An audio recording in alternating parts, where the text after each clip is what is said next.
अस्सलाम वालेकुम नाजरीन, मैं हूं आदिल निज़ामी और आप देख रहे हैं मेरा डिजिटल चैनल। नाजरीन, Saudi crown Prince Mohammad bin Salman 2017-18 के बाद अमेरिका का दौरा कर रहे हैं। आफ्टर लॉन्ग टाइम वो अमेरिका का विज़िट कर रहे हैं। कुछ वजूहात थी जिसकी वजह से वो अमेरिका नहीं जा रहे थे, लेकिन अब जो अमेरिका गए हैं तो उनको वही सारी की सारी चीज़ें जिसकी वजह से अमेरिका का दौरा नहीं करना चाह रहे थे उनका सामना करना पड़ गया है। उनसे सख्त सवालात हुए हैं ओवल ऑफिस के अंदर। और सेकेंडली, अमेरिका और साथ में सऊदी अरेबिया की जो ट्रेड है उसके हवाले से जनाब खबरें थी कि 600 अरब का सरमायाकारी करेगा सऊदी अरेबिया। लेकिन जनाब ट्रंप जो उनका तरीक़ाकार है बार्गेन करने का, बंदे को लोगों के सामने बिठा कर सवालात करने का, उसको मजबूर करके पैसे लेने का या अपनी बातें मनवाने का, उन्होंने जनाब इन पर भी वही अप्लाई किया।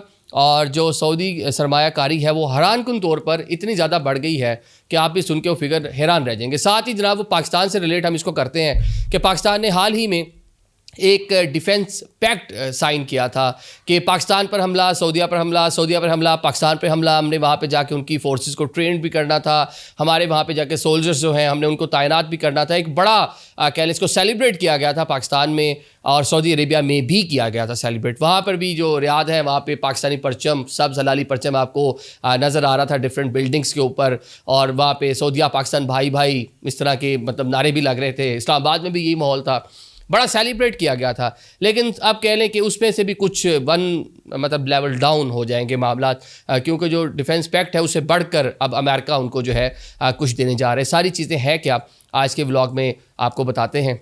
Mohammad bin Salman Saudi Arabia White House पहुंचते हैं तो उनका जो इस्तकबाल है वालिहाना इस्तकबाल है। अमूमन आप देखते हैं कि कोई भी head of state, head of government Donald Trump को मिलने के लिए जब जाते हैं तो डोनाल्ड ट्रंप जनाब वो एज़ पर मतलब कंट्री कितनी उसकी कंट्री की इंपॉर्टेंस है अपने जनाब गिराज में आकर उनको रिसीव करते हैं और अंदर ले के चले जाते हैं। और वो कंट्री टू कंट्री वेरी कर रहा होता है, किस तरह की फुटेजेस भी ओवल ऑफिस जारी करता है। अब कोई बड़ा मुल्क है तो जनाब वो बाहर गिराज से फुटेज जारी होगी, अगर नहीं नॉर्मल सी कंट्री है तो अंदर जहाँ बिठा कर वहाँ पर तस्वीर वगैरह जारी कर दी जाती हैं। उस तरह से मतलब वेलकम वाली जो तस्वीर वगैरह जारी नहीं होती। लेकिन आज जनाब जो आपने देखा कि मोहम्मद बिन सलमान जब पहुँचे हैं तो एक रॉयल किस्म का उनका इस्तकबाल है कि वाइट हाउस जब पहुँचते हैं ट्रंप बाहर आते हैं, ये वो एरिया वहाँ पे पूरे बैंड खड़े हुए हैं। MBS जिस गाड़ी के अंदर सवार होकर आते हैं, आगे उनके जनाब जो एक रवायती तरीक़ाकार है घोड़ों पर जो है स्क्वाड उनको लेकर बिल्कुल ट्रंप के सामने आता है, गाड़ी से उतरते हैं, उनसे मुसाफा होता है। ऊपर से जनाब F-35 जहाज़ उसका भी दर्शन करा दिया जाता है जैसे भी पहुंचते हैं, क्योंकि सऊदी अरेबिया की बहुत सारी ख्वाहिश रही है माजी में और अभी तो चलो पूरी भी होने जा रही है कि F-35 तैयारे वो बाय करेगा अमेरिका से। तो ये सारे तो एक कह लें कि रॉयल किस्म का वेलकम तो हो गया। लेकिन जब ओवल ऑफिस के अंदर जाते हैं, बातचीत का आगाज़ होता है तो वो सारी चीज़ें जिसका समहाउ एक डर था मोहम्मद बिन सलमान को, वो उनके सामने आ जाती हैं। ये सारा मामला ये है कि 2018 में तुर्की में इस्तांबुल में सऊदी काउंसिल खाने के अंदर जमाल नामी एक जर्नलिस्ट थे जिनको कत्ल किया गया था। और कत्ल करने के बाद उनके जो बॉडी पार्ट्स थे उसको सारे कर डिज़ोल्व कर दिया गया। आज तक नहीं पता चल सका कहाँ है। अमेरिकन इंटेलिजेंस ने बताया कि वाकई ये सऊदी हाई ऑफिशियल्स उसके अंदर इन्वॉल्व थे। अच्छा, तुर्की ने बड़ा एक सख्त नोयत का रद्द-ए-अमल दिया था। एक दोनों जो कंट्रीज़ की जो टाइज़ है वो भी मुतासिर होने का समो खदशा था। माजी में भी इस पर अफसोस का इज़हार सऊदीया की जानिब से किया गया था। लेकिन अब पब्लिकली बैठकर MBS के सामने जब एक क्वेश्चन किया जाता है, ABC की कॉरेस्पॉन्डेंट थी खातून, उन्होंने अच्छा खासा हार्ड किस्म का सवाल किया MBS से। जनाब ट्रंप ने वही अपना रवायती तरीक़ाकार fake news, ABC news, fake news, फला उसको वेल लेफ्ट करने की कोशिश की। लेकिन फिर जनाब कहा जी ओवल ऑफिस में हमारा गेस्ट आया हुआ, इसको ह्यूमिलेट नहीं करें, ये ना करें, वो ना करें। MBS ने जनाब उस पर बात की और ख़ुद से बोले और कहा जी मैं इस पर शर्मिंदा हूँ और फला। अब उनकी जो वाइफ है उनका भी एक बयान आ गया है, हनान अज़हर साहिबा। उन्होंने कहा जी आज तक तो मैं ट्रंप को कहना चाहती हूँ एक तो आपने गलत किया, आप मुझसे मिले, मैं आपको सबूत देती हूँ। आज तक जनाब किसी ने उसके ऊपर बात उस तरह नहीं की जिस तरह की जानी चाहिए थी। सेकेंडली उन्होंने कहा जी MBS ही मुझे मिल लें तो उनके सामने बहुत सारी चीज़ें रखना चाहती हूँ कि बाज़ाब्ता तौर पर किसी ने मुझसे माफ़ी नहीं मांगी, किसी ने कह लें कि कॉम्पनसेट नहीं किया, हरजाना या कुछ ऐसा रकम नहीं दी। मेरी पूरा फैमिली स्ट्रक्चर मेरा तबाह होकर रह गया, मेरे हस्बैंड दुनिया से चले गए हैं और साथ ही जो बाकियात हैं वो मुझे नहीं मिली। तो ये आज की वो पूरी कह लें जो मीटिंग थी उसमें जो एक कह लें कि वो चीज़ जिसकी वजह से MBS को भी मुश्किलात का सामना करना पड़ा। वैसे तो एक बादशाह, एक कंट्री का हुक्मरान, वो जो बोलता है वो हो जाता है, मतलब उसके सामने मतलब कोई जवाब किसी को जवाब दे नहीं है वो।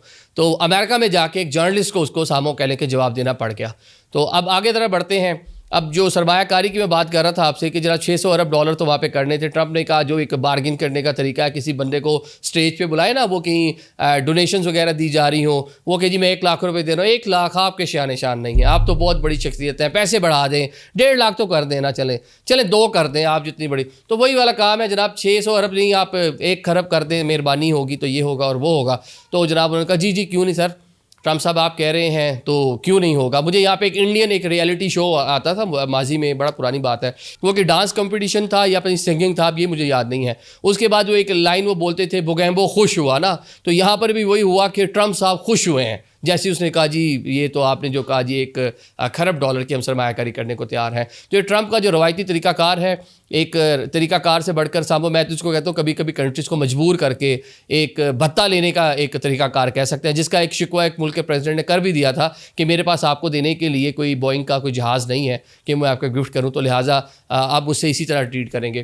چلیں اب اسے بڑھ کر جناب آگے ذرا بات کرتے ہیں. پاکستان کے تناظر میں بڑا ایک اہم تھا یہ پورا معاملہ، جس میں نے شروع میں کہا کہ ایک دفاعی معاہدہ ہوا تھا چند ماہ پہلے ہی، بڑا سیلیبریٹ کیا ہم نے، بڑے خوشی کے شادیانے بجائے، لیکن سعودیز اس کو سامو کہہ لیں کہ استعمال کر گئے کہ امریکہ کو بتانے کے لیے کہ جناب یہ قطر پہ جو کچھ ہوا ہے نا، تو اس کے بعد ہمیں مطلب ہمیں کوئی گارنٹی نہیں ہے کہ ہم بھی بچ پائیں گے، تو لہٰذا ہمارے پاس مسلم امہ کی ایک بڑی قوت پاکستان کی صورت میں موجود ہے جو ہمیں اچھے سے دفاع دے سکتی ہے، تو یہ لیں جناب ہم یہ کر رہے ہیں. تو جس پہ پھر امریکہ کو تھوڑا ریئلائزیشن ہوئی. اس کے بعد یہ کہا گیا تھا کہ دیگر ممالک بھی اس پیکٹ کا حصہ بنیں گے، کوئی حصہ نہیں بنا. کہا جا رہا تھا وہ قطر بنے گا، کہا جا رہا تھا کہ شاید آپ کا UAE بھی بنے، عمان بھی بنے، بحرین بھی بنے، جو 6 GCC کنٹریز ہیں، لیکن اس میں وہ بات وہیں دب گئی. دبی کیسے کہ جیسے ہی قطر کو انہوں نے جناب بھی اپنا نان ایٹو الائے کا درجہ دیا کہ آپ کا ڈیفنس اب ہماری ذمہ داری ہے، آپ پہ حملہ اب امریکہ پہ حملہ تصور ہوگا. اب وہی والا سامو کہہ لیں کہ درجہ سعودی عربیہ کو مل گیا. تو وہ ہمارے والا جو معاملہ تھا وہ ہمیں اب کہہ لیں کہ چلیں ہم بھائی ہیں، برادر اسلامی ملک ہے، کچھ نہیں کہتے، ہو جاتا ہے، ہمارے اچھے برے ٹائم میں وہ کام آتے رہے ہیں. تو اگر ایک بار انہوں نے ہمارا نام استعمال کر کے کچھ 19-20 کر لے تو ڈزنٹ میٹر. باقی پھر بھی آن دا ادر سائڈ ایک اچھے ٹائز موجود ہیں سعودی عربیہ کے ساتھ، اور ہم ابھی بھی ان کو جو سپورٹ جو دینی تھی کچھ نہ کچھ ڈیفینیٹلی دیں گے. ایسا نہیں کہ بالکل وہ زیرو ہو گیا، لیکن جو ایک بڑی چیز ہم سوچ رہے تھے، جو مل کے پوری ریجن میں ہم سوچ رہے تھے کہ پاکستان جو ہے وہ لیڈ کر رہا ہوگا ڈیفنس کے معاملات میں، پیسہ سعودیوں کا ہوگا، پیسہ عربوں کا ہوگا، لیکن وہ اس غبارے میں سے تھوڑی سی ہوا جو ہے کہہ لیں نکل گئی ہے. اب F-35 وہ بھی دے دیں گے، ساری چیزیں. چلیں آگے بڑھتے ہیں اب اسے. ایک اور چیز ابراہیم اکارڈ کے حوالے سے ایک بات ہو رہی تھی، ماضی میں بھی کہا جاتا رہا، 2020 میں UAE نے اسی کے تحت جو ہے مراسم بھی اپنے قائم کیے. لیکن اب جناب سعودی عربیہ کیونکہ مسلم ورلڈ کا سب سے بڑا ملک ہے، سب سے طاقتور ترین ملک ہے، اس کے ایک ریزن وہاں پہ مقدس مقامات کا ہونا بھی ہے. تو ٹرمپ کافی دنوں سے کہہ رہے تھے کہ ویری سون سعودی عربیہ اس کا پارٹ بنے گا.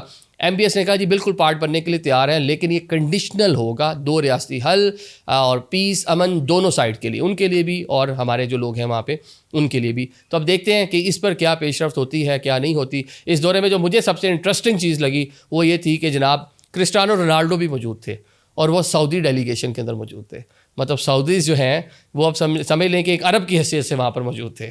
ٹھیک ہے، وہاں پہ ایلون مسک آپ کو نظر آئے، اور ٹرمپ نے بھی ان کا بڑا والہانہ جو رات میں ایک ڈنر تھا اس میں بڑا والہانہ ان کا استقبال کیا، ان کا نام لے کر کہا کہ میرے بچے آپ کے بڑے فین ہیں اور فلاں اور فلاں. بلکہ اس سے مجھے یاد آتا ہے کہ ان کے جو پرتگال کے پریزیڈنٹ گئے ہوئے تھے ٹرمپ کو ملنے، تو ٹرمپ نے انہیں کہا جناب وہ آپ کے جو کرسٹیانو رونالڈو ہے وہ تو آپ سے بھی زیادہ فیمس ہے، اگر وہ آپ کے مقابلے میں الیکشن لڑے تو وہ تو بآسانی آپ کو ہرا دے گا. تو اس کو سفارتی طور پہ ایک بڑا لوگوں نے معیوب سمجھا کہ کیسی بات ایک پریزیڈنٹ جو الیکٹڈ پریزیڈنٹ ہے اس کے بارے میں آپ اس طرح کی بات کریں. اور ساتھ ہی ٹرمپ نے یہ بھی کہا بٹ آئی لائک یو، تو میں آپ کو پسند کرتا ہوں. چلیں اینی ہو اوور آل MBS کا دورہ، اس پر اس ٹائم خبریں آپ دیکھ رہے ہوں گے، اور ایک رائل جو کہہ لیں کہ ویلکم کیا گیا ہے MBS کو امریکہ میں. Thank you so much.